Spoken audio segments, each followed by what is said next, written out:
The city of Cape Town has the power to transform housing on the Atlantic Seaboard, which sees an influx of thousands of workers, carers and learners, but it has instead given free rein to developers. Now, this is according to senior urban planner and member of YIMBY Seaboard, an organization which advocates for affordable housing in high-density suburbs along Cape Town's Atlantic Seaboard. Good evening, Catherine. Thank you very much for joining us on The Full View. You've written a very interesting article highlighting the fact that the average Cape Townian is struggling to buy any of the 900 plus new apartments on the Atlantic Seaboard at a time when the voices calling for inclusionary housing have grown louder. Just talk to us about this issue.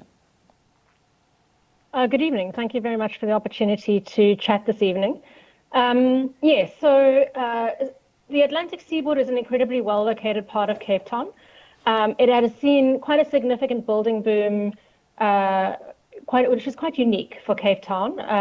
Given that there are extensive existing rights, it is a fairly easy and more affordable place to develop for developers.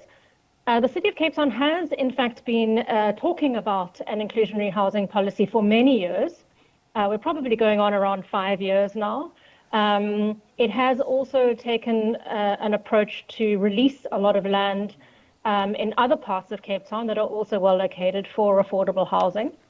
But our concern is that given how well located the Atlantic Seaboard is in terms of proximity to jobs and other existing facilities and amenities, and given the scale of new development that has happened and is still happening in Sea Point, that none of the units that are being developed are affordable. So one might argue that many of them are micro units, and so they have brought the price down at about 1.2 million, maybe 1.5 million for a micro unit of around 21 square meters.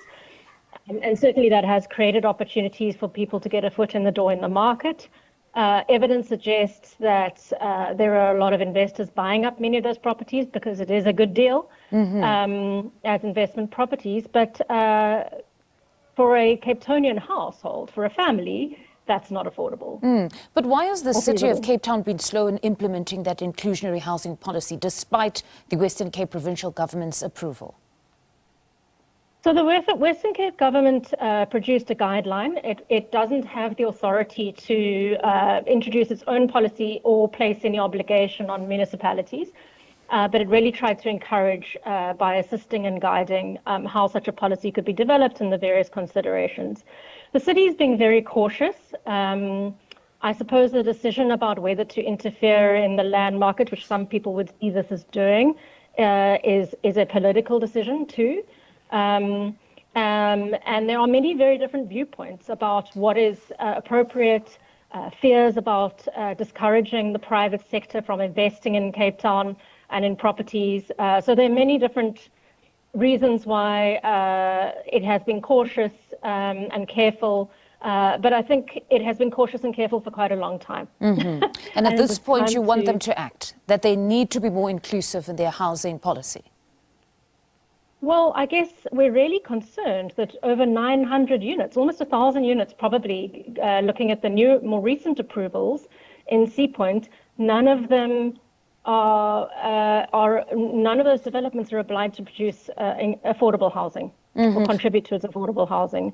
And at the same time, all three spheres of government have land holdings in the area, and they also haven't made a lot of progress in making those sites available for development for affordable housing. Now, if the city is a bit apprehensive, which examples can they look to perhaps in other countries to show that it actually can be a successful policy?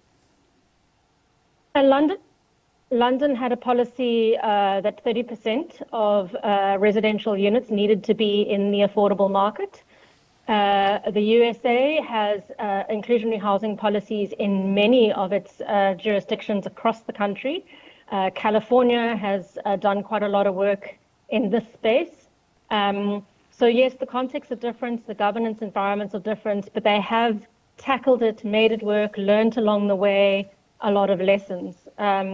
And as we mentioned in our article, there are other cities in the world who've also obliged developers to contribute to affordable housing. And there are many different ways of doing that.